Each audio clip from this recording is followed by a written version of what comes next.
মালয়েশিয়ার প্রবাসী এবং নতুন করে যারা যাওয়ার পরিকল্পনা করছেন তাদের জন্য সাম্প্রতিক সময়ে কিছু গুরুত্বপূর্ণ আপডেট এবং নীতিগত পরিবর্তন এসেছে।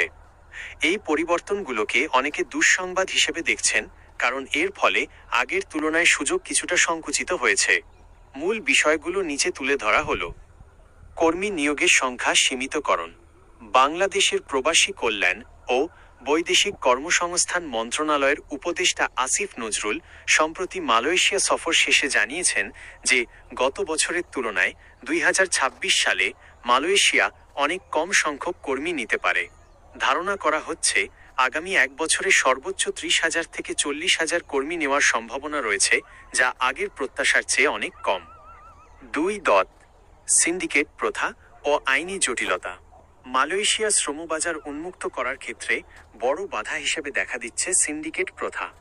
বর্তমান সরকার এই সিন্ডিকেট ভেঙে সব বৈধ রিক্রুটিং এজেন্সির জন্য বাজার উন্মুক্ত করার চেষ্টা করছে। তবে আগের করা চুক্তির কারণে এটি একটি আইনি ও কারিগরি চ্যালেঞ্জ হয়ে দাঁড়িয়েছে। 3. নতুন এমপ্লয়মেন্ট পাস ইপি নীতিমালা 1 জুন 2026 থেকে কার্যকর।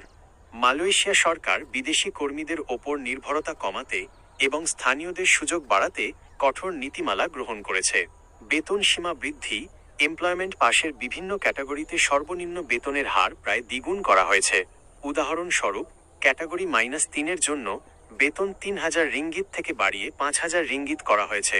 কাজের মেয়াদ সীমিতকরণ। নতুন নিয়ম অনুযায়ী একজন বিদেশি কর্মী নির্দিষ্ট ক্যাটাগরিতে 5 থেকে 10 বছরের বেশি অবস্থান করতে পারবেন না।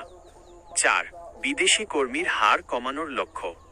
মালয়েশিয়ার নতুন পঞ্চবার্ষিক পরিকল্পনা 13তম মালয়েশিয়া প্ল্যান অনুযায়ী দেশটিতে বিদেশি কর্মীর হার 2024 সালের 14.1% থেকে কমিয়ে 2035 সালের মধ্যে 5% নামিয়ে আনার লক্ষ্য নির্ধারণ করা হয়েছে। এর ফলে ভবিষ্যতে সাধারণ কর্মীদের জন্য ভিসা পাওয়া বা নবায়ন করা আরও কঠিন হতে পারে। 5. আটকে পড়া কর্মীদের জন্য বিশেষ সুযোগ। তবে একটি ছোট সুখবরও রয়েছে। যারা 2024 সালের 31 মের আগে মালয়েশিয়ায় প্রবেশের অনুমতি পেয়েও যেতে পারেননি, তাদের মধ্য থেকে প্রায় 8,000 কর্মীকে বিশেষ প্রক্রিয়ায় বই-সেল এর মাধ্যমে পাঠানোর একটি প্রাথমিক তালিকা চূড়ান্ত করা হয়েছে। পরামর্শ: বর্তমানে মালয়েশিয়া যাওয়ার ক্ষেত্রে কোনো ব্যক্তিগত দালালের উপর নির্ভর না করে শুধুমাত্র সরকারি ঘোষণা এবং অনুমোদিত রিক্রুটিং এজেন্সির মাধ্যমে অগ্রসর হওয়া উচিত, কারণ নিয়ম পরিবর্তনের এই সময় প্রতারিত হওয়ার ঝুঁকি অনেক বেশি। আপনি কি বিশেষ কোনো এজেন্সির মাধ্যমে মালয়েশিয়া যাওয়ার প্রসেস করছেন? জানালে আমি সে বিষয়ে আরও তথ্য দিতে পারি।